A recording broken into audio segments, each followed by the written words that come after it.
Hey, how you doing? This is Adam Post, publisher of more than 1,000 comic books and marketing expert covering Doritos. Doritos faces boycott over normalizing dangerous trans influencer.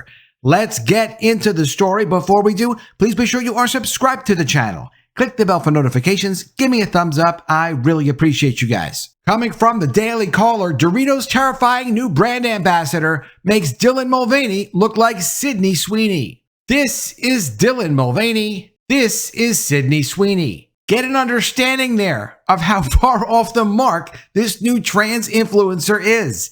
It's not Dylan Mulvaney. Dylan Mulvaney was 2023 and was very disturbing. This is 2024 and it's gotten a lot worse.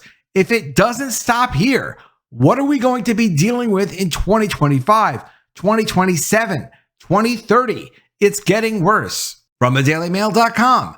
Doritos is slammed for hiring Samantha Hudson, transgender ambassador, who previously tweeted about doing thuggish things to a 12-year-old. And the thuggish things were very inappropriate, the kinds of things you really can't talk about on YouTube. Why are companies doing this? From Time magazine, this was just after the Dylan Mulvaney Bud Light backlash really hit social media.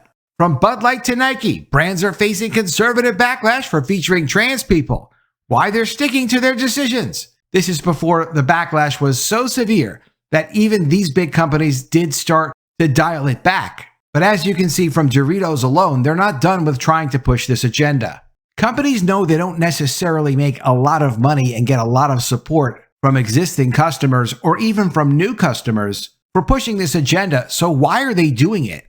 There's only one purpose this serves, and the only return on investment they can get is from influencing the culture. It's really important you check out this documentary, The Century of the Self. I've brought it up before. It's incredibly enlightening. It's really well done. And it explains how consumerism really didn't even exist prior to utilizing Sigmund Freud's theories to mass manipulate the population. From Variety, The Century of the Self ponders the impact Freud's theories had on 20th century culture, particularly the way that psychological ideas muddy the distinctions between consumerism, politics, democracy, and advertising. It's no exaggeration. There was no consumerism in the United States before utilizing Freud's theories to develop public relations. Public relations was the start of it, and that's when they realized they could actually manipulate the population. That's what these bizarre endorsements are all about. It's normalizing a certain vision of the future, where seeing something like this is going to be very typical and part of your everyday existence if it's not stopped. From Psychology Today, review of Century of the Self, how Freud's nephew revolutionized advertising and public relations. Sigmund Freud's nephew, Edward Bernays, invented the field of public relations using his uncle's theories in commerce to increase sales. So not only did consumerism not exist, none of these psychological theories were ever used in commerce whatsoever before he did this. Advertising once aimed to influence rational choice, while today it aims to connect feelings with a product. Century of the Self highlights how the trend of exploiting the public's unconscious desires has been adopted by politicians, among others. Check out the documentary Century of the Self. From thedailymail.com, Doritos is slammed for hiring Samantha Hudson, transgender ambassador who previously tweeted about doing thuggish things to a 12-year-old. Doritos is being slammed as the new Bud Light after hiring a trans influencer as a brand ambassador, despite the activist appearing to promote sexual abuse in the past. Spanish native Samantha Hudson, whose real name is Yvonne Gonzalez Ranedo, is a singer and activist with over 30,000 YouTube subscribers. Hudson's partnership with Doritos Spain, run by PepsiCo Spain, was recently announced. Hudson claims to be an anti-capitalist and Marxist in interviews, releasing a song critical of the Catholic Church, and even said in one video that they're for the abolition of and to destroy and annihilate the traditional monogamous nuclear family. As a teen, Hudson has also tweeted about wanting to do thuggish things to a minor.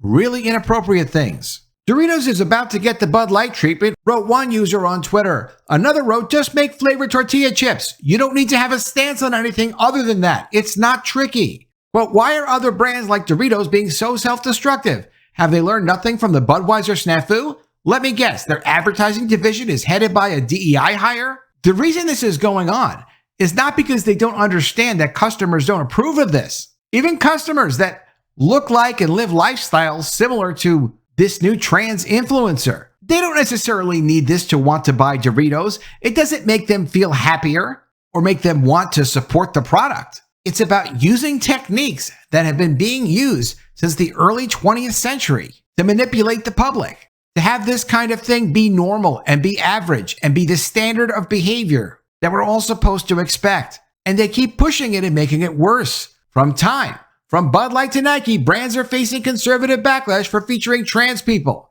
It's not about featuring trans people. It's about trying to do really bizarre things, exposing it to people of all ages and saying, hey, this is normal. And if you don't accept it, you're our enemy. You're not normal. And of course, regular people look at this and say, what are you doing? We're under attack. We haven't lost. The culture is not destroyed, but the culture is under attack. The opposition calls it a culture war when you try to defend the culture. They say it's racist this and phobic that. But what's going on is that we're on the defense because we're under attack. We have to push back on this. Major brands are now increasingly partnering with transgender actors and influencers in their ad campaigns, with massive support from the LGBT community and its allies. Of course, obviously they're the ones who are pushing this, not individuals, but organized groups at the top. Brands like Bud Light and Nike, however, have come under fire for featuring trans influencers like Dylan Mulvaney in the face of growing anti-trans hate and legislation. Is it hate or is it just a disinterest in wanting to sign on with anything that this person says, anything that this influencer is interested in? They're not part of our normal culture. We don't want kids eating Doritos and being exposed to this person. Despite often being the targets of criticism from online trolls and conservative political figures and normal people, advertising shows no sign of slowing down in trans representation and continues to symbolize allyship. What is allyship even supposed to mean? It's supposed to be submission to their agenda of pushing the culture war. Quote, including our community and marketing is nothing new, but what is new is the extreme right-wing politicization of a company's creative and business decisions. Sarah Kate Ellis, president of the NGO Gay and Lesbian Alliance Against Defamation, said in a statement to Time, companies will not end the standard business practice of including diverse people in ads and marketing because a small number of loud, fringe, anti-LGBT activists make noise on social media. Companies have been pulling back because they've had to pull back. Target pulled back. Bud Light pulled back. It doesn't mean you should support those companies. Support them if you want to. But they obviously had no intention of pulling back. This article came out when the backlash really started to hit a week or so after when Bud Light introduced Dylan Mulvaney as the new spokesmodel for Bud Light. The agenda was to push aggressively and to keep pushing aggressively until they were able to normalize their agenda the way they've normalized consumerism. That's the goal, to make all of this normal. Transgender representation in advertising has come a long way over the decades since subtle queer-coded messaging first began popping up 40 years ago, and when marketers described it as our little secret in the 1990s.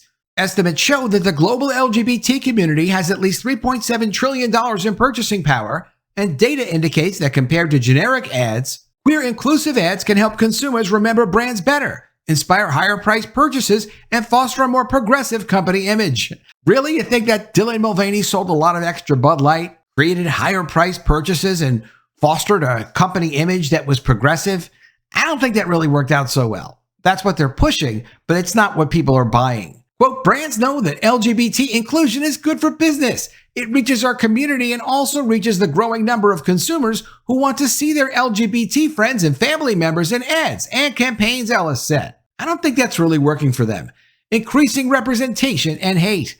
National brands have increasingly featured trans inclusion in ads over the last several years, but it still isn't the norm. See, that word norm means normalize. Companies like Pantene, Gillette, Citi, and Adidas have made headlines for hiring trans actors and pledging their support. However, as anti-trans discrimination persists and transgender people continue to be targeted in America's political culture wars, progressive companies and trans brand representatives face conservative condemnation. Normal people are not interested in having this normalized. It would not be normal. It's not something they want as part of their world. We're all happy to live and let live, but they don't want live and let live. They want to push their agenda and force you to accept them as normal. And I don't know what they want next from you or from your family. I would not know how to even use my imagination to try to come up with that. Whatever it is, I don't like what I've seen so far, and it seems to be getting worse. Just in the last week, this is the first week of April, Mulvaney was slammed with online hate after sharing sponsored Instagram posts promoting brand deals with Bud Light and Nike. In retaliation, Mulvaney's posts were flooded with aggressive comments and threats to boycott the companies. Countless videos appeared online, throwing Bud Light beer into the trash and pouring it down the drain. Several former Olympic athletes criticized the sponsorships and misgendered Mulvaney. Following the comments, Nike spoke on one of its Instagram posts, reminding people to be kind, inclusive, and encouraging, and to submit to their agenda. Hate speech, bullying, or other behaviors that are not in the spirit of a diverse and inclusive community will be deleted, Nike wrote. Submit or else you won't be able to post on Nike social media accounts. In a statement, Anheuser-Busch, the brewing company that produces Bud Light, said it works with hundreds of influencers across our brands as one of many ways to authentically connect with audiences across various demographics. Mulvaney, who has more than 10 million TikTok followers, has been a frequent target of anti-trans conservatives for posting content, as well as solely for being a transgender person. Mulvaney has been attacked online by famous figures like Tennessee Republican Senator Marsha Blackburn and singer Kid Rock. Quote, you have people who are sort of divided over what role do brands truly play in these highly political charged and divisive social issues, Deb Gaber, CEO of branding agency Sol Marketing, previously told Time. Brands have no business involving themselves in the culture war unless they want to pick a side to defend American culture, which is what gives brands their value in the first place. Without American culture, there would be no consumerism, there would be no brands, there would be no value to the brands. So if you go and you attack Americans, this is what's going to happen. You're going to lose the value of your brands. Unfortunately for Americans, these brands have global businesses like Anheuser-Busch. They are on multiple continents. They are the biggest beer brewer in the world. So they are still willing to lose a lot of their business in the United States and North America because they have business interests throughout the world. The influence is more important to them than the money right now. That seems to be changing, but it hasn't completely changed. Or this nonsense with Doritos, which is owned by PepsiCo, would have never happened. In early March, Twitter flooded with hundreds of calls to boycott Hershey after a trans person appeared on the chocolate bar's wrappers through its International Women's Day campaign in Canada. Hershey responded in a statement saying the company values togetherness and recognizes the strength created by diversity. As younger consumers come of age, these older legacy brands try to get closer and form relationships with younger consumers, Gaber said. As if young people want this, they don't.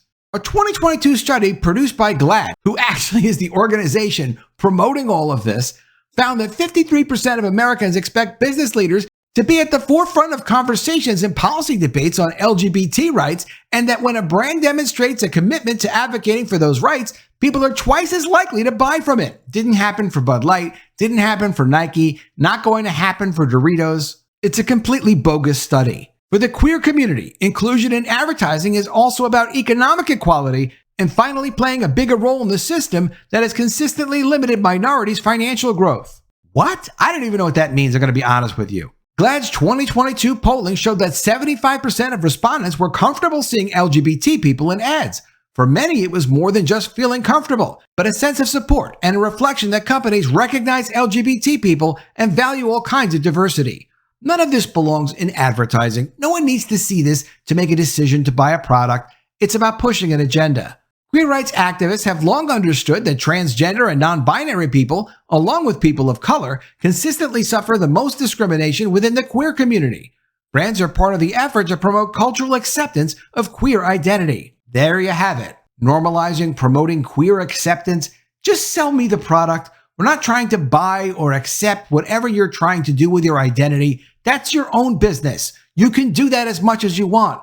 Just don't leverage products to try to promote your identity. That's ridiculous. That's an abuse of power. But when brands authentically portray LGBT people, it reflects the world around us and improves the brand's reputation among all consumers, especially younger consumers, according to the person who runs GLAAD, Ms. Ellis.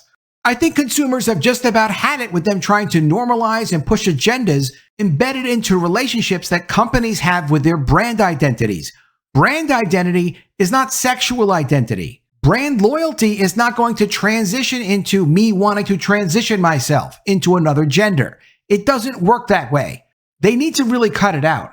They know that there's been a tremendous amount of pushback on this. There's going to be more pushback on this. Consumers are not interested in this. It's an abuse of power. The more pushback they see, especially on social media, especially pushback where it directly affects their sales and their stock price, the less they're going to get away with doing this.